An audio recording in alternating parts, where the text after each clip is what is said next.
축적 변경 무조건 출제가 되는 부분이죠. 무조건. 이 축적 변경은 소축척의 지적도를 대축척의 지적도로 바꿔서 등록하는 걸 축적 변경이라고 얘기합니다. 도면의 정밀도 또는 도면의 통일성을 도모하기 위해서 소축척의 지적도를 대축척의 지적도로 바꾸는 것을 축적 변경이라고 얘기를 합니다. 따라서 정밀도를 높일 목적으로 만든 제도이기 때문에 대축척의 지적도를 소축척의 지적도로 바꾸는 것은 정밀도가 떨어지죠. 따라서 축적 변경이라고 얘기하지 않을 겁니다. 그 다음에 이 임야도에서는 축적 변경이 필요 없습니다. 거래가 잘 안 되는 토지들, 효율적 관리의 필요성이 떨어지는 토지들이 임야도에 등록되죠. 그래서 이 임야도에서는 축적 변경, 거래가 잘 안 되니까 정밀도를 높일 필요가 없다라고 얘기합니다. 지적도에서만 축적 변경이 나타나게 될 겁니다. 또한 이 축적 변경은 지적소관청이 직권으로 할 수 있지만 소유자의 신청도 가능합니다. 이게 개정된 거예요. 소유자의 신청, 직권 둘 다 가능할 겁니다. 그 다음에 이 축적 변경은 이제 절차가 출제가 되는데 절차, 이 프린트 보시죠. 거의 다 여기서 나와요. 절차는 프린트 12쪽을 보십니다. 이 축적 변경 절차는 지적소관청이 주관하게 될 겁니다. 지적소관청이 소유자의 3분의 2 이상의 동의, 축적변경위원회의 의결을 거친 후 시도지사, 대도시시장의 승인을 받아야 됩니다. 토지 소유자 3분의 2 이상의 동의와 축적변경위원회의 의결을 거친 후 시도지사, 대도시시장의 승인을 받아야 될 겁니다. 승인을 받은 후 지체 없이 축적변경을 시행하겠다고 공고합니다. 이 공고는 20일 이상 해야 될 테고 시군구 게시판과 주변지역 독리 게시판 양쪽에 20일 이상 공고를 하게 됩니다. 이 공고일로부터 확정 공고일까지, 시행 공고일로부터 확정 공고일까지 두 가지를 정지시키죠. 해봤자 무용지물이기 때문에 두 가지를 정지시킵니다. 첫 번째 정지 뭡니까? 지적정리 정지. 두 번째 뭐죠? 경계보건 측량 정지. 해봤자 다시 해야 되기 때문에 그렇습니다. 다만 경계점 표지를 설치하기 위한 경계보건 측량은 진행시킬 테고, 두 번째 축적변경위원회가 의결로서 정지하지 말 것을 의결했다면 진행을 시켜야 될 겁니다. 축적변경 시행 공고일로부터 30일 이내에 소유자나 점유자는 경계점 표지를 설치하죠. 꼭 기억해 두셔야 돼요. 소유자나 점유자가 설치하는 것이지 지적소관청이 설치하는 게 아닙니다. 그리고 설치할 때는 물리적인 시간이 필요하니까 여기는 지체 없이가 아니라 30일이라는 구체적인 기간이 주어지죠. 경계점 표지가 설치가 됐다면 설치된 경계점 표지를 근거로 측량이 들어갈 겁니다. 이를 축적변경 측량이라고 얘기합니다. 축적변경 측량을 통해서 토지의 표시 등을 내부적으로 결정할 텐데, 먼저 축적변경 측량이 이루어졌으니까 면적, 경계, 좌표값이 보다 정밀하게 수집이 될 겁니다. 또한 공간정보법은 면적, 경계, 좌표값을 새로 정할 때 지번과 지목도 다시 한번 확인해서 새로 정하라고 되어 있습니다. 그래서 각 필지별로 지번, 지목, 면적, 경계, 좌표값을 새롭게 정하게 될 겁니다. 소재지는 빠지죠. 소재지는 행정구역을 얘기하는 것이고, 행정구역은 일개 지적소관청이 결정할 사항이 아니죠. 그래서 원칙은 각 필지별로 지번, 지목, 면적, 경계, 좌표값을 내부적으로 새롭게 정하게 될 겁니다. 다만 예외적으로 축변위 의결, 시도지사, 대도시시장의 승인이 필요 없는 축적변경이 두 가지가 존재하죠. 그 두 가지는 면적만 새롭게 정하게 될 겁니다. 그리고 이 면적도 축적변경 측량 성과도가 아니라 결과도 갖고 새롭게 정합니다. 보통 검사 측량을 거친 다음에 나온 자료를 성과도라고 부르고, 검사 측량을 거치기 전의 자료를 결과도라고 얘기하는데, 아직 검사 측량을 거치지 않았기 때문에 성과도가 아니라 결과도 갖고 면적을 정하는 겁니다. 그리고 나머지 정보는 종전 지적 공부에 따르게 될 겁니다. 그러면 축변위 의결, 시도지사, 대도시시장의 승인이 필요 없는 축적변경 두 가지 꼭 외워달라고 부탁드렸죠. 두 가지. 여기는 두 필지 토지인데 100번지 토지, 101번지 토지입니다. 소유자는 갑, 여기도 소유자가 갑이에요. 근데 이 100번지 토지는 축척이 600분의 1 지적도에 등록된 상태입니다. 요 101번지 토지는 축척이 1200분의 1 지적도에 등록된 상태입니다. 그런데 갑은 이 두 필지 토지를 합병하고자 합니다. 합병하기 위해서는 축척이 일치돼야 되죠. 그런데 일치되지 않으니까 이때 합병이 불가능할 겁니다. 그러면 이 합병을 하기 위해서는 축적을 일치시켜야 되는데 축적을 일치시키는 방법은 공시기능을 높이는 쪽으로 일치시켜야 되니까 이걸 바꿔서는 안 되고 이걸 바꿔야 됩니다. 공시기능을 높이는 쪽으로. 그러면 이거를 바꿉니다. 얼마로? 600분의 1로. 뭐가 나타납니까? 축적 변경. 이때는 축변이 의결 필요 없고 시도지사 대도시시장의 승인이 필요가 없다고 했죠. 면적만 새롭게 정하게 될 겁니다. 말로 표현하실 수 있으셔야 돼요.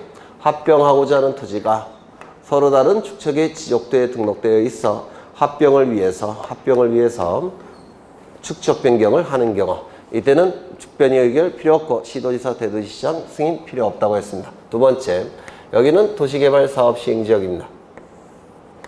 도시개발 사업 시행지역에서 지역인데 도시개발 사업에서 제외된 토지. 보통 도시개발 사업이 시행이 되면 보통 축척이 600분의 1에서 500분의 1로 바뀝니다. 그러면 이 토지는 전부 다 축척이 500분의 1 지적도에 등록된 상태가 될 겁니다. 그런데 이 도시개발 사업에서 제외된 토지는 축척이 종전의 축척이겠죠. 이런 상태일 겁니다. 그러면 공시기능에 혼란이 발생한다고 했죠. 이 토지만 600분의 1, 주변은 다 500분의 1이라고 한다면 공시기능에 혼란이 발생해요. 따라서 공시기능의 혼란을 방지하기 위해서 이것도 바꿔줘야 됩니다. 이렇게. 따라서 뭐가 나타납니까? 축척 변경이 나타나게 돼요. 이것도 말로 표현하실 수 있으셔야 되죠. 도시개발 사업 시행 지역에서 도시개발 사업에서 제외된 토지의 축척 변경을 하는 경우 이때도 축변이 의결 필요 없고 시도지사 대도시장 승인 필요가 없다고 했습니다. 다시 하죠. 합병하고자 하는 토지가 서로 다른 축척의 지적도에 등록되어 있어 합병을 위해서 축척 변경을 하는 경우 도시개발 사업 시행에서 제외된 토지의 축적 변경을 하는 경우 이 두 가지 경우는 축변이 의결 필요 없고 시도지사 대도시장 승인이 필요가 없죠. 면적만 새롭게 정할 겁니다. 뭐에 의해서 축적 변경 측량 결과도에 따라서. 그러면 원칙이건 예외건 면적은 달라질 수밖에 없는데 면적이 얼만큼 늘어나고 얼만큼 줄어들었는지 각 필지별로 이거를 면적을 새롭게 정해야 될 겁니다. 그걸 뭐라고 부르냐면 지번별 조서라고 불러요. 그래서 지번별로 면적이 얼만큼 늘어나고 얼만큼 줄어드는지 서류로 작성하는데 이를 지번별 조서라고 얘기합니다. 지번별 조서가 작성이 되면 이제 면적이 줄어든 토지 소유자에게는 줄어든 만큼 돈으로 보상하고 면적이 늘어난 토지 이 경우에는 늘어난 만큼 소유자에게 징수해야 되겠죠. 이를 청산 절차라고 얘기할 겁니다. 청산 절차가 완료가 되면 지체 없이 축적 변경이 확정되었음을 공고합니다. 축적 변경 확정 공고 시점에 토지 이동의 법적인 효력이 발생한다고 했죠. 따라서 토지 이동 간주의 효과는 확정 공고 시점에 나타나게 됩니다. 확정 공고가 이루어졌으면 이제 지체 없이 지적 공고를 정리할 테고 지적 공고가 정리가 됐다면 지체 없이 변경 등기를 촉탁해야 됩니다. 지적 정리를 지체 없이 변경 등기 촉탁도 지체 없이 해요. 왜요? 잘못된 내용이 공시돼서는 안 되니까 지체 없이 지적 공고를 정리하고 지체 없이 변경 등기를 촉탁하게 될 겁니다. 청산 절차를 보시면 청산금은 면적이 줄어든 토지 경우에는 보상해주는 돈, 면적이 늘어난 토지 경우에는 면적이 줄어든 토지 경우에는 보상해주는 돈, 늘어난 토지 경우에는 징수하는 돈, 이를 청산금이라고 얘기를 할 겁니다. 청산금 산정이 이루어지고 공고가 이루어져야 되는데 지적소관청이 제곱미터당 한 필지 토지의 제곱미터당 가격을 조사해서 축변의 의결에 따라서 제곱미터당 가격을 결정합니다. 반드시 축변의 의결을 거쳐야 되기 때문에 형식적으로 제곱미터당 가격을 정하는 주체는 지적소관청이지만 실질적으로 정하는 주체는 축적변경위원회가 결정을 하게 될 겁니다. 그 다음에 증감 면적의 제곱미터당 금액을 곱해버리면 청산금이 나오겠죠. 청산금이 결정이 됐다면 이제 시군고 게시판과 축변지역 동리 게시판에 15일 이상 공고를 해야 됩니다. 축적변경 시행 공고일은 20일 이상, 청산금 산정 공고일은 며칠 이상? 15일 이상 꼭 기억해 두셔야 됩니다. 청산금 산정 공고일로부터 20일 이내에 납부고지 수령통지가 있게 되죠. 이때 면적이 늘어난 토지 소유자에게는 납부 고지를 할 테고 줄어든 토지 소유자에게는 수령해 갈 것을 통지할 겁니다. 그러면 납부고지를 받은 자는 납부고지를 받은 날로부터 6개월 이내 정산금을 납부해야 되고, 수용통지의 경우에는 수용통지를 지적소관청이 한 날로부터 6개월 이내에 지급을 해야 됩니다. 그래서 기산점 꼭 기억하셔야 되죠. 그래서 납부고지는 납부고지를 받은 날로부터 6개월 이내에 납부하는 것이고, 수용통지를 한 날로부터 6개월 이내에 토지 소유자에게 지급하겠죠. 납부고지 수용통지를 받은 날로부터 1월 이내에 이의신청을 하죠. 1월 꼭 기억해 두셔야 되고, 이의신청한 사람을 기준으로 기산점을 결정해야 되니까 납부고지건 수용통지건 받은 날로부터 1월 이내에 이의신청을 하게 될 겁니다. 청산 절차가 생략되는 경우도 있는데, 증감 면적이 오차 허용 범위 이내인 경우, 이때는 청산 절차를 생략하게 되죠. 다만 축적변경위원회에서 의결로서 진행을 시킬 수도 있을 겁니다. 소유자 전원이 청산하지 않기로 합의한 후 서면이 제출된 경우, 전원 꼭 기억하셔야 되죠. 그리고 반드시 서면이 제출돼야지만 청산 절차가 생략될 수도 있을 겁니다. 주로 여기서 대부분 출제가 돼요. 그러면 오늘 나눠드린 책 보시면 거기에 20쪽을 좀 피십니다. 20쪽을 좀 피시면 거기 20쪽에 토지의 표시 등의 결정 나와 있고, 거기 4번을 보죠. 축적 변경 절차 및 면적 결정 나와 있죠. 거기 동글뱅이 두 번째를 보시면 축적 변경 측량 결과도에 따라 면적을 측정한 결과 축적 변경 전의 면적과 축적 변경 후의 면적이 오차가 허용 범위 이내인 경우, 이때는 축적 변경 전의 면적을 결정 면적으로 하고, 그 다음에 허용 면적을 초과하는 경우에는 축적 변경 후의 면적을 결정 면적으로 한다. 이거 좀 기억해 두셔야 됩니다. 아까 등록 전환의 경우에는 등록 전환 측량을 통해서 새로 나온 면적이 있죠. 등록 전환될 면적이라고 했죠. 그러면 등록 전환될 면적과 임야대장에 등록된 면적이 오차 허용 범위 이내일 때는 등록 전환될 면적을 등록 전환 면적으로 결정했죠. 오차 허용 범위를 초과할 때도 등록 전환될 면적을 등록 전환 면적으로 결정했죠. 맞습니까? 근데 축적 변경의 경우는 얘기가 달라져요. 축적 변경은 오차 허용 범위 이내일 때는 축적 변경 전의 면적을 결정 면적으로 하죠. 오차 허용 범위를 초과할 때는 축적 변경 후의 면적을 결정 면적으로 하죠. 등록 전환과 차이가 나타나죠. 왜 그럴까요? 여기서는 오차 허용 범위 이내인 경우에는 축적 변경 전의 면적을 결정 면적으로 하고 있죠. 왜 그럴까요? 만약에 오차 허용 범위 이내인데도 불구하고 축적 변경 후의 면적을 결정 면적으로 하게 되면 청산 절차가 진행돼야 돼요. 이거 이해가 되십니까? 그런데 축적 변경 전의 면적을 결정 면적으로 하게 되면 청산 절차를 진행시킬 필요가 있습니까? 없습니까? 없게 되죠. 그래서 청산 절차가 비용도 많이 들고 하기 때문에 청산 절차를 생략하기 위해서 축적 변경 전의 면적을 결정 면적으로 하는 겁니다. 의미가 있기 때문에 이건 출제될 가능성이 있어요. 이거 무슨 말인지 아시겠습니까? 그렇죠. 그걸 좀 기억해 두셔야 되고, 그 다음에 동글뱅이 3번도 좀 보셔야 되는데, 경계점 좌표 등록부를 갖춰두지 아니하는 지역을 경계점 좌표 등록부를 갖춰두는 지역으로 축적 변경을 하는 경우에는 그 필지 경계점을 평판 측량 방법이나 전자 평판 측량 방법으로 지상에 복원시킨 후 경위 측량 방법 등으로 경계점 좌표를 구해야 된다라고 되어 있죠. 네, 이걸 좀 기억해 두셔야 됩니다. 이것이 의미하는 바는 뭐냐면 이런 뜻이에요. 여기 한 필지 토지가 존재합니다. 이 토지에 관한 정보가 어디에 등록되어 있냐면 토지대장 그리고 소축척의 지적도에 등록되어 있습니다. 소축척이니까 아마 경계점 좌표 등록부는 없을 겁니다.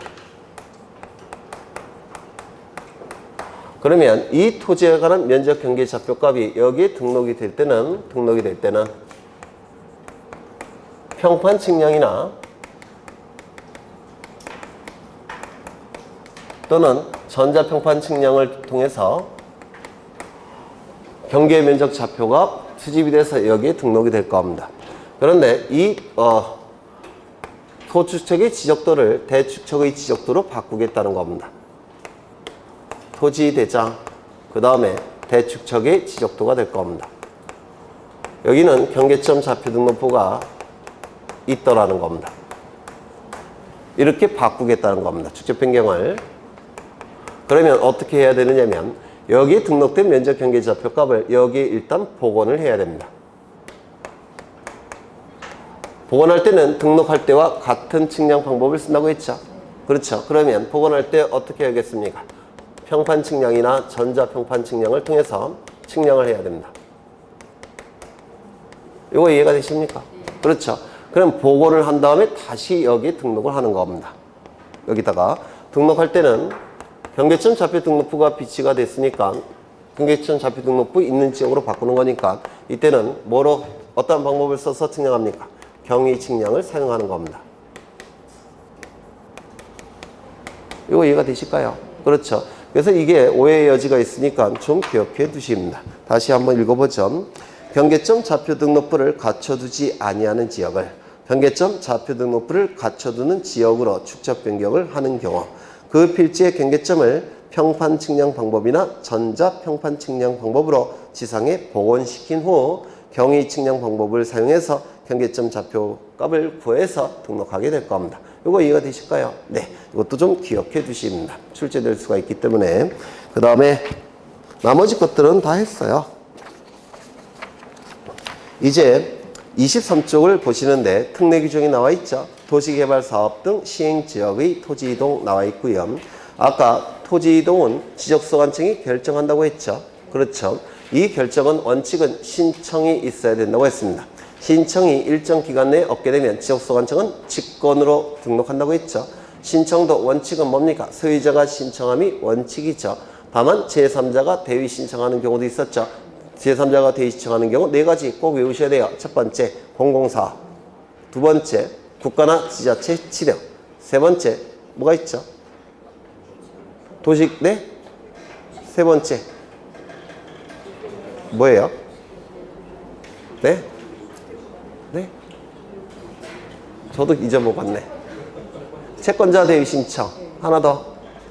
주택법에 따른 공동주택의 부지가 되는 경우 네 가지 꼭 외우셔야 돼요. 첫 번째 뭐라고요? 공공사업. 두 번째 국가나 지자체 지령.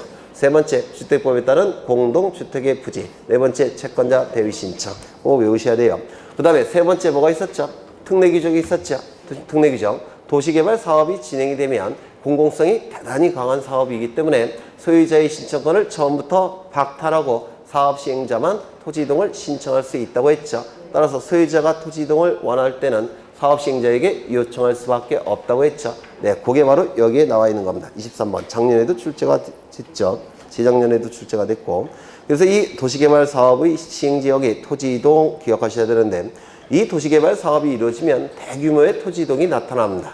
대규모의 토지 이동이 나타나기 때문에 토지 이동을 대비하라고 사업 시행자는 이 지적소관청에게 알려주게 됩니다. 토지 이동을 조만간 신청할 테니까 대비하라고 알려주게 돼요. 이를 신고라는 용어를 씁니다. 신고. 신청이라는 용어는요, 요청한다는 뜻입니다. 신고라는 용어는 관념의 통지예요. 민법에서 얘기하는 관념의 통지, 사실 통지로서 알려주는 거. 조만간 토지 이동을 신청할 테니까 대비하라고 알려주는 거. 이를 신고라는 용어를 쓰게 됩니다. 이때 이 도시개발 사업의 착수 사실, 변경 사실, 완료 사실을 지적소관청에게 신고해야 됩니다. 조만간 토지 이동을 신청할 테니까 대비하라고. 그렇죠. 며칠 이내에 신고해야 됩니까? 15일 이내. 꼭 외우셔야 되죠. 사유 발생일로부터 15일 이내에 신고해야 된다는 거. 이건 토지 이동 신청이 아니에요. 조만간 토지 이동을 신청할 테니까 대비하라고 알려주는 겁니다. 15일. 그 다음에 토지 이동 신청권자는 누구라고 했습니까? 사업 시행자만이 토지 이동을 신청할 수가 있고 토지 소유자는 토지 이동을 신청할 수 없다고 했죠. 토지 소유자에게 토지 이동 신청권을 인정하게 되면 이게 중구난방이 돼버려요. 따라서 이게 처음부터 박탈하고 사업 시행자만 토지 이동을 신청할 수 있다라고 했습니다. 따라서 토지 소유자가 토지 이동을 원할 때는 요청할 수밖에 없다고 그랬죠. 요청할 수밖에 없다라고 했습니다. 3번을 보시면 이 도시개발 사업 등에 따른 토지 이동 신청은 신청 대상 지역이 환지를 수반하는 경우, 환지는 토지를 교환한다라는 뜻입니다.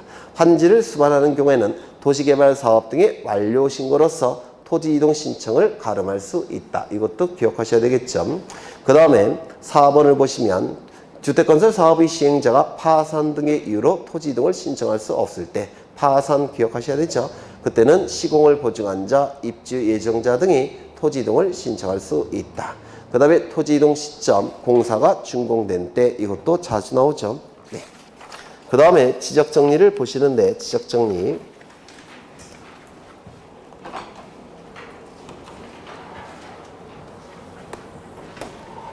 여기 한 필지 토지가 있을 테고, 토지에 관한 정보가 수집이 될 겁니다. 조사와 측량을 통해서 수집이 된다고 했죠. 이 수집된 정보는 지적공부에 등록이 될 겁니다. 지적공부에 토지 표시에 관한 정보와 소유자에 관한 정보가 등록이 될 테고, 그리고 지적서관청에 의해서 관리가 될 테고, 그리고 궁극적으로는 주권자인 국민에게 그 정보는 공시가 이루어지게 될 겁니다. 이때의 정보는 뭐죠? 토지의 표시, 그리고 부수적으로 소유자에 관한 정보도 수집이 되겠죠.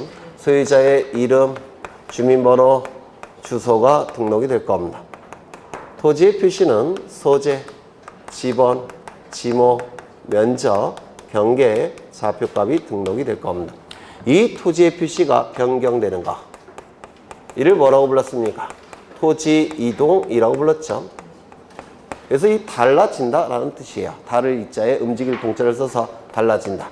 토지의 표시가 달라지는 것을 토지 이동이라고 얘기합니다. 그러면 토지 이동이 나타나게 되면 이것도 달라진 바를 반영해야 되겠죠. 이를 뭐라고 했습니까? 토지 이동에 의해서 지적 공부를 정리한다고 해서 토지 이동 정리라고 부를 겁니다. 그 다음에 소유자에 관한 정보가 바뀌는가, 이를 뭐라고 불렀죠? 소유자 변경이라고 했습니다. 소유자 변경이 나타나게 되면 이것도 여기다 반영해 줘야 되겠죠. 이를 뭐라고 부릅니까? 소유자 정리라고 불렀습니다. 이 두 가지를 합쳐서 뭐라 부르죠? 토지 이동 인형, 지적 공부를 정리한다고 해서 지적 정리라고 불렀죠. 이때 여기 두 가지가 추가됐죠. 토지의 표시를 새로이 정하는 거, 신규 등록을 얘기하는 겁니다. 그 다음에 토지의 표시를 말소하는 거, 바다가 된 토지의 등록 말소를 의미해요. 이것도 나중에 추가를 시켰습니다. 그래서 이 토지 이동이라면 토지의 표시를 새로이 정하거나 변경하거나 말소하는 것을 토지 이동이라고 하고, 토지 이동이 나타나게 되면 지적 공부도 토지 이동에 따라서 지적 공부도 정리해야 되죠. 이를 토지 이동 정리, 소유자 부분이 달라지면 소유자 정리, 이렇게 될 겁니다. 이 토지 이동 정리는 첫 번째 먼저 지적서관청이 토지 이동에 의해서 지적 공부를 정리한다는 결의를 하게 됩니다. 이를 뭐라고 불렀습니까? 토지 이동 정리 결의라고 했죠. 그리고 서류로 작성을 합니다. 토지 이동 정리 결의서가 작성되죠. 이 토지 이동 정리 결의서는 토지대장 따로, 임야대장 따로, 경계점 좌표 등록부 따로 구분해서 작성한다고 했죠. 두 번째, 이 토지 이동 정리가 이루어지기 위해서는 토지 이동 신청에 의해서 토지 이동이 결정이 됐고, 토지 이동 결정이 됐기 때문에 지적 공부를 정리한다는 의미에서 토지 이동 신청서가 제출돼야 되죠. 그런데 환지를 도시개발 사업 시행 지역의 경우 환지를 수반하는 경우에는 토지 이동 신청을 무엇이 가름한다고 했습니까? 네? 그렇죠. 도시개발 사업 완료 신고서가 가름한다고 했죠. 따라서 도시개발 사업 완료 신고서가 첨부가 돼야 될 겁니다. 그 다음에 여기 소유자 정리는 이게 주로 출제가 되죠. 첫 번째, 지적서관청은 소유자 변경에 의해서 지적 공부를 정리한다는 결의를 먼저 할 테고, 이 결의를 서류로 작성해야 되죠. 소유자 정리 결의서가 작성이 돼야 될 겁니다. 그러면 또한 이 소유자 부분은 무엇을 기준으로 해서 이 소유자 부분이 정리가 된다고 했습니까? 등기부. 따라서 등기 관련 자료가 첨부돼야 된다고 했죠. 등기 관련 자료가 첨부가 돼야 될 겁니다. 그런데 세 번째, 신규 등록의 경우에는 등기 관련 자료가 있습니까? 없습니까? 없죠. 따라서 신규 등록의 경우에는 지적서관청이 직권으로 직접 조사해서 정리할 수밖에 없다라고 했습니다. 네 번째, 불부합지라는 개념이 나온다고 했죠. 불부합지라는 개념이 나올 테고, 다섯 번째, 요건 대장입니다.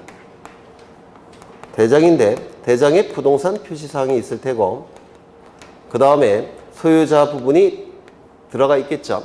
그런데 이 소유자 부분이 없다라고 빈칸으로 되어 있다면 이 토지는 누구 소유일 가능성이 높다고 했습니까?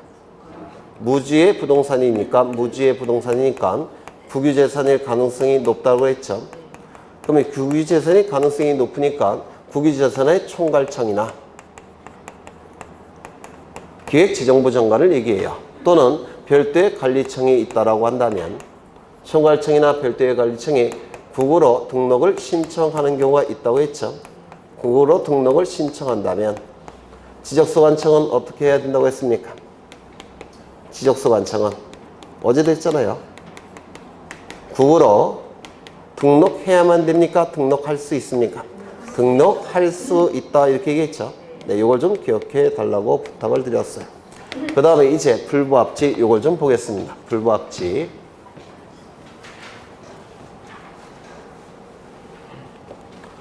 여기 한 필지 토지가 있을 테고, 토지에 관한 정보가 지적공부와 등기부에 등록돼서 공시가 될 겁니다.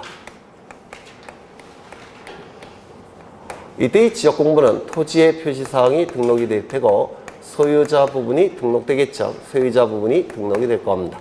등기부에는 표제부에 토지의 표시가 등기가 되어 있을 테고 갑부에 소유자가 등기가 되어 있을 겁니다.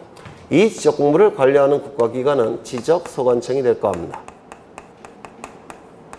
그 다음에 이 등기부를 관리하는 국가기관은 등기소가 될 겁니다.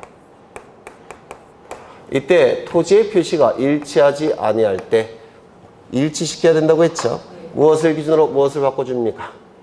대장 지적공부를 기준으로 해서 요거를 바꿔줘야 될 겁니다.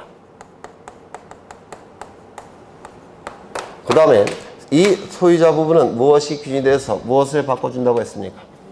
등기부를 기준으로 해서 지적공부를 바꿔주는 거죠. 이걸 소유자 정리라고 얘기합니다. 그래서 기준이 달라지는 거 꼭 기억해 두셔야 되고요. 이때 이 소유자가 예를 들어서 주소지가 서울에서 경기도로 바뀌었다는 겁니다. 그러면 서울에서 경기도로 바뀌는 등기 뭡니까? 이게 소유권의 등기명의 표시 변경 등기죠. 소유권의 등기명의 표시 변경 등기가 이루어지게 될 겁니다. 그래서 이 소유권의 등기명의 표시 변경 등기가 이루어지면 등기소에서는 지적소관청에게 소유자를 정리하라고 통지해 줍니다. 등기 완료 통지를 해줘요. 그러면 이 통지서를 가지고 소유자 부분을 정리해야 됩니다. 경기도에서 주소지를 뭐 바꿔야 됩니까? 이제 서울이죠. 서울에서 주소지를 경기도로 바꿔야 될 겁니다. 맞습니까? 이때 소유자를 정리해야 되는데 문제는 이 부분이 일치하지 않는다면 정리할 수 있습니까? 없습니까? 없다라고 했죠. 토지의 표시가 일치하지 않는다면 이 토지와 이 토지가 다를 가능성이 생기기 때문에 소유자 부분을 정리할 수가 없습니다. 다르다면. 그렇죠. 그러면 어떻게 해야 된다고 했죠? 지적소관청은 등기소에 토지의 표시 부분이 일치하지 않기 때문에 소유자를 정리할 수 없다라고 통지해 줘야 된다고 했죠. 그걸 뭐라고 불렀습니까? 불부합 통지라고 불렀습니다. 토지의 표시가 일치하지 않기 때문에 소유자를 정리할 수 없다라고 통지해 주는 거. 이를 불부합 통지라고 불렀습니다. 그러면 불부합 통지를 받은 등기소에서는 어떻게 하죠? 소유권의 등기 명의인이 1월 이내에 이것을 기준으로 이것을 바꿔주는 등기, 즉 부동산 표시 변경 등기를 신청할 때까지 기다립니다. 토지의 표시 변경 등기를 신청할 때까지 기다립니다. 그런데 1월 이내에 부동산 표시 변경 등기를 신청하지 않게 되면 등기소에서는 어떻게 한다고 했죠? 직권으로 부동산 표시 변경 등기를 실행합니다. 그래서 직권에 의해서 이루어진다는 거 이것도 기억하셔야 된다고 했죠. 그러면 이제 이 부동산 표시 변경 등기가 이루어지게 되면 이제 다시 한번 통지를 해줍니다. 그러면 다시 한번 통지가 됐다면 이제 이 부분이 일치가 됐죠. 정리할 수 있습니까? 없습니까? 정리할 수 있을 겁니다. 이때 나오는 개념이 불부합 통지. 그리고 이것도 등기법에서 출제될 가능성이 있기 때문에 꼭 기억해 두셔야 될 겁니다. 그렇겠죠? 그 다음에 이때 이 소유자 부분은 무엇이 기준이 돼서 무엇을 일치시켜야 된다고 했습니까? 등기 기록을 기준으로 해서 지적 공부를 항상 일치시켜야 되죠. 따라서 지적소관청은 이 소유자 부분이 일치하는지 여부를 항상 조사하고 확인을 해야 됩니다. 이때 조사하고 확인할 때 드는 비용은 무료라고 했죠. 무료가 될 겁니다. 그런데 조사하고 확인을 해보니까 일치하지 않더라는 겁니다. 그러면 일치시켜야 될 겁니다. 그렇죠. 일치시키는 방법은 두 가지가 있죠. 첫 번째, 직권으로 정정을 하거나, 두 번째, 소유자 및 이해관계인에게 일치시키는 신청을 하도록 요구할 수도 있다고 했죠. 기억나십니까? 그래서 이것도 출제가 계속되고 있죠. 그러면 지문을 보겠습니다. 어디를 보시느냐면 25쪽에 불부합 통지가 나와 있고 25쪽 꼭대기 2번에 불부합 통지가 나와 있고 거기 3번을 보죠. 지적소관청은 필요하다고 인정하는 경우에는 관할 등기소에 등기부를 열람하여 지적공부와 등기부가 일치하는지 여부를 조사 확인해야 되며 일치하지 아니하는 사항을 발견하면 등기사항 등기 관련 자료에 따라 지적공부를 직권으로 정리하거나 소유자나 그 밖의 이해관계인에게 등기부가 일치하게 하는 데 필요한 신청을 하도록 요구할 수도 있다. 이거 꼭 기억해 두셔야 돼요. 직권으로 정리할 수도 있고 그 다음에 일치하는 신청을 하도록 요구할 수도 있다는 거 두 개 다 기억해 두십니다. 그 다음에 넘겨보시면 다 설명이 됐고요. 어디를 보시냐면 26쪽을 보십니다. 26쪽에 지적정리 등의 통지, 이것도 꼭 기억하셔야 되죠. 지적정리 등의 통지. 지적소관청은 지적공부에 등록하거나 지적공부를 복구, 말소하거나 등기 촉탁을 하였다면 대통령령으로 정하는 바에 따라 대통령령으로 정하는 게 바로 거기 밑에 있는 통지 대상을 얘기합니다. 소유자에게 통지해야 된다. 다만 통지받을 자의 주소나 거소를 알 수 없는 경우, 이때는 거소나 주소를 알 수 없으니까 통지를 못하겠죠. 따라서 공고로 대신하게 될 겁니다. 이 공고 매개체에 꼭 기억하셔야 되는데 일간신문, 그렇죠. 일간신문. 뭐라고 자꾸 출제한다고 했죠? 주간신문으로 출제한다고 했죠? 일간신문. 그 다음에 시군구의 공보. 뭐로 출제한다고 했죠? 시도의 공보로 출제한다고 했죠? 시도의 공보가 아니라 시군구의 공보. 그리고 또는 이라고 돼 있죠? 따라서 세 군데 중에서 한 군데만 공고하면 돼요. 또는 인터넷 홈페이지에 공고하게 될 겁니다. 이때 통지 대상이 9가지가 나와 있는데 9가지 꼭 기억해 두셔야 돼요. 9가지. 공통점이 있는데 뭐가 공통점이라고 했죠? 토지 소유자의 신청이 아닌 경우, 토지 소유자의 신청을 통해서 정리가 된다면 이때는 통지할 필요가 없습니다. 그런데 소유자의 신청이 아닌 다른 방법에 의해서 정리가 됐다는 겁니다. 그때는 통지해야 돼요. 그래서 1번부터 9번까지 공통된 점이 소유자 신청이 아닌 다른 방법으로 정리가 된 경우, 그때 소유자에게 통지합니다. 1번부터 보시면 토지 이동에 있어서 지적소관청이 직권으로 조사 측량하여 등록한 경우, 직권이란 표현이 있죠. 소유자 신청이 아닌 다른 방법으로 정리가 된 겁니다. 2번, 지번을 변경하는 경우. 지번 변경에 소유자 신청권이 있을까요? 없죠. 지번 변경은 지적소관청이 시도지사, 대도시장의 승인을 얻어서 지번 부여 지역 전부 또는 일부를 바꾸는 것을 지번 변경이라고 얘기하죠. 소유자에게 신청권이 없습니다. 따라서 통지해 줘야 되고요. 3번, 지적공부를 복구하는 경우. 지적공부 복구, 토지 소유자의 신청이 필요합니까? 없죠. 그렇죠. 그래서 지적공부가 멸실훼손되었을 때는 지적소관청이 지체 없이 복구하는 거죠. 그래서 소유자 신청에 해당되지 않습니다. 네 번째, 바다로 된 토지에 대하여 지적소관청이 직권으로 등록 말소하는 경우. 직권이 있죠. 따라서 소유자 신청이 아닙니다. 5번, 지적소관청이 직권으로 정정하는 경우. 직권이 있죠. 소유자 신청이 아닙니다. 6번, 행정구역의 개편으로 지적소관청이 새로 속하게 된 지번부여 지역에 지번을 부여하는 경우. 지번부여는 지적소관청인 북서에서 남동쪽으로 순차적으로 부여하죠. 그렇죠. 이것도 소유자에게 신청권이 없는 경우죠. 7번 도시개발사업 토지 소유자의 신청권은 박탈되어 있다고 했죠. 8번 토지 이동을 대위 신청하는 경우. 소유자가 신청한 게 아니죠. 공공사업 국가나 지자체 지도 주택법에 따른 공동주택의 부지 채권자 대위 신청 전부 다 소유자가 신청하는 경우가 아닙니다. 따라서 통지해야 됩니다. 그 다음에 9번 이건 좀 따로 외워달라고 했죠. 1번부터 8번까지는 토지이동 정리예요. 그런데 이 지적공부를 정리하는 건데 9번은 등기까지 포함되어 있죠. 그래서 9번이 좀 특이해요. 1번부터 8번까지와 다르기 때문에 이걸 답으로 오해하는 경우가 많아요. 그래서 9번은 좀 따로 외워두십니다. 이 9번도 지적소관청은 토지의 표시 변경에 관한 등기를 관할등기관서에 촉탁한다 이렇게 돼 있죠. 소유자가 신청하는 게 아니라 지적소관청이 촉탁하는 겁니다. 이때도 통지해 줘야 됩니다. 통지 시기도 기억하셔야 되죠. 긴 거 15일, 짧은 거 7일인데 변경 등기가 필요한 경우에는 등기소 갔다 와야 되니까 긴 거 15일.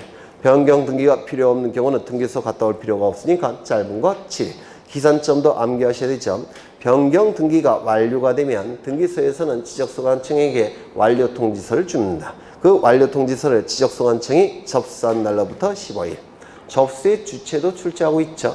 등기소가 접수한 날이 아니라 지적소관청이 접수한 날로부터 15일. 그렇죠. 그 다음에 변경 등기가 필요 없는 경우에는 지적공부에 등록한 날로부터 7일. 그렇죠. 그 다음에 지적 증명의 절차가 나오는데 절차 이것도 좀 이거 피시면 좋을 것 같아요. 프린트 좀 피죠. 이것도 없으신 분은 그냥 책을 보시면 돼요. 14쪽에 있습니다. 14쪽. 14쪽을 보시는데 여기서 주로 출제가 되는데 이 지적측량은 의뢰하는 자가 있겠죠. 의뢰인이 지적측량 수행자에게 지적측량을 의뢰하게 됩니다. 지적측량 수행자는 둘이 있죠. 한국국토정보공사와 지적측량업자가 있을 겁니다. 이때 지적측량업자는 측량업을 하기 위해서는 시도지사에게 등록한다고 했죠. 국토교통부 장관에게 등록하는 게 아니라 시도지사에게 등록합니다. 다만 이 한국국토정보공사는 국회에서 만든 법령에 의해서 만들어진 단체이기 때문에 일개 시도지사에게 등록할 필요가 없습니다. 한국국토정보공사는 국가공간정보기본법이라는 법률에 의해서 만들어진 단체예요. 따라서 일개 시도지사에게 등록할 필요가 없죠. 이 지적측량 수행자에게 의뢰할 때는 반드시 수수료를 지급해야 되겠죠. 이 의뢰할 때 수수료를 지급해야 되고 그리고 의뢰할 수 없는 측량이 두 가지가 존재하죠. 첫 번째, 검사 측량은 의뢰할 수 없습니다. 이유는 검사 측량은 지적측량 수행자가 하는 측량이 아니죠. 검사 측량은 국가기관이 하는 겁니다. 따라서 수행자에게 의뢰해봤자 수행자가 해주지 않습니다. 두 번째, 지적 재조사 측량도 의뢰할 수가 없습니다. 이 지적 재조사 측량은 국가에서 국가의 정책에 의해서 획일적으로 처리되는 측량이기 때문에 개인이 의뢰할 수 있는 측량이 아닙니다. 그래서 두 개의 측량은 의뢰가 불가능합니다. 작년에도 출제가 됐죠. 측량을 의뢰받게 되면 지적측량 수행자는 의뢰를 받은 다음 날까지 지적측량을 어떻게 수행할지 계획서를 지적소관청에게 제출합니다. 여기서 그 다음 날까지 지적소관청 꼭 기억하셔야 되죠. 누구에게? 지적소관청에게. 언제? 그 다음 날까지 꼭 암기가 되셔야 됩니다. 그 다음에 이 지적측량 수행 계획서를 제출한 다음에 본격적으로 지적측량을 실시하게 될 텐데 이 지적측량을 의뢰할 때 이 의뢰인과 수행자 간의 기간에 대해서 합의를 하는 경우가 있죠. 이를 합의 업무라고 부르는데 이 합의 업무의 경우에는 그 합의된 기간의 4분의 3은 측량 기간으로 사용하고 합의된 기간의 4분의 1은 검사 기간으로 사용하죠. 그런데 의뢰인과 수행자 간의 기간에 대해서 합의가 없는 경우 이를 일반 업무라고 하는데 일반 업무는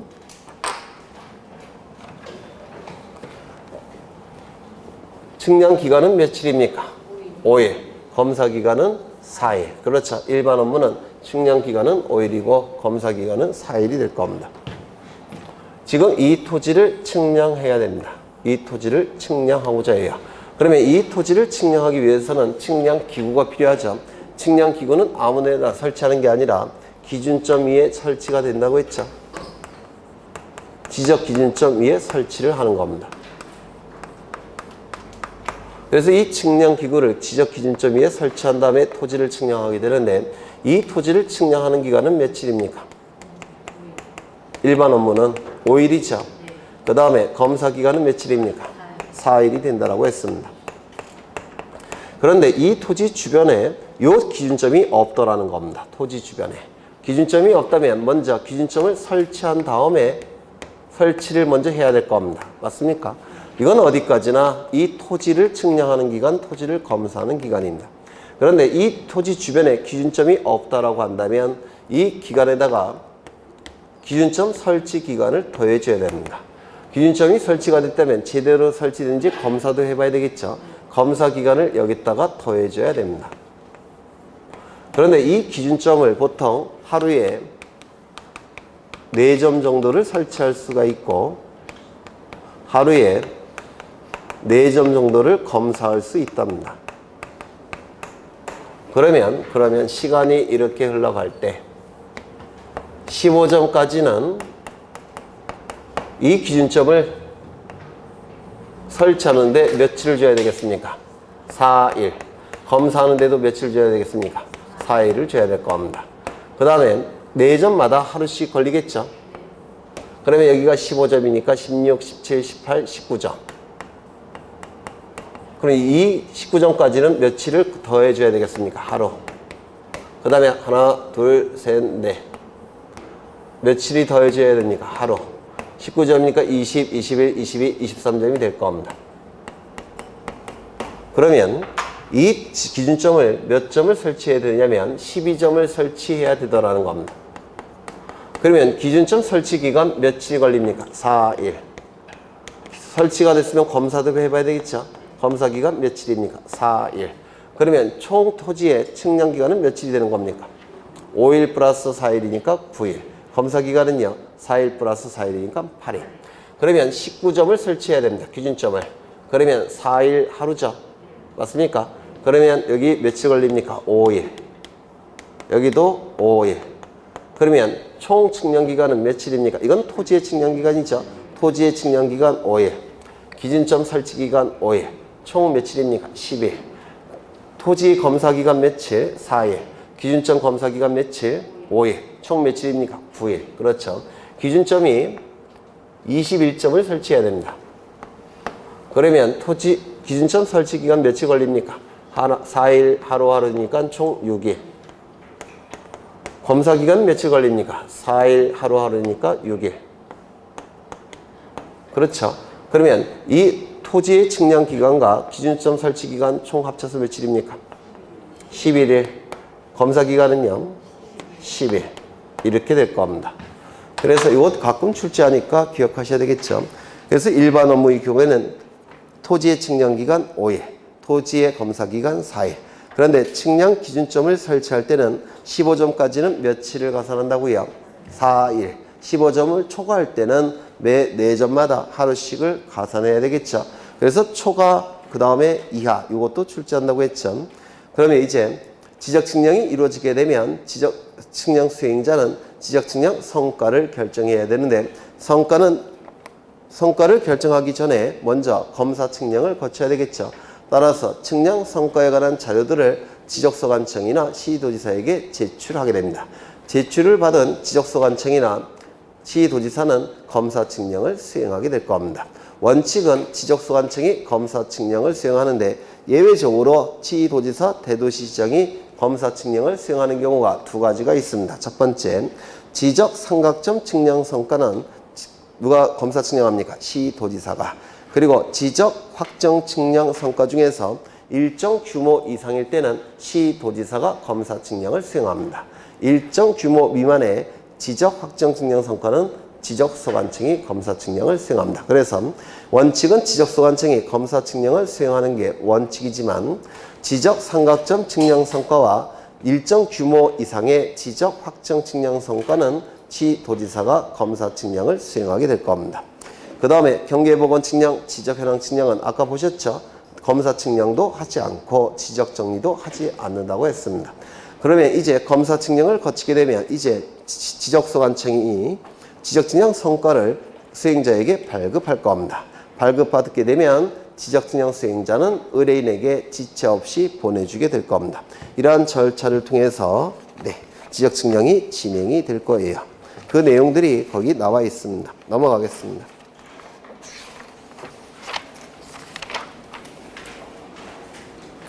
네, 여기까지 보고 등기법 진행하겠습니다. 그래서 공간정보법은 이거 갖고 안 돼요. 누누이 말씀드리지만 요약집에 있는 건 다 보셔야 돼요. 왜? 12개가 득점이 돼야 됩니다. 12개가. 공간정보법은 12개를 다 맞으셔야 돼요. 충분히 12개 맞으실 수 있으세요. 어려우실까요? 네? 매우 웃으세요? 공간정보법은 요약집에서 다 나와요. 60페이지 안에서.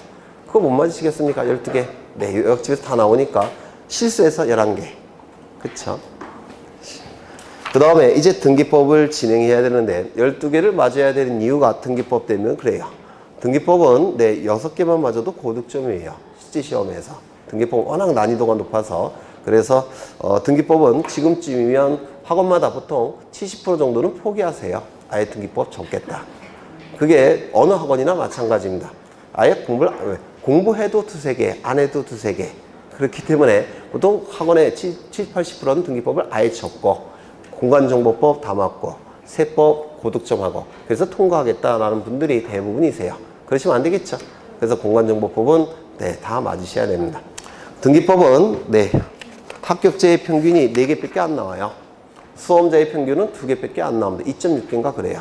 그러니까 등기법은 좀 난이도가 높은 법이에요. 잠시 쉬었다가 등기법 진행을 할 겁니다.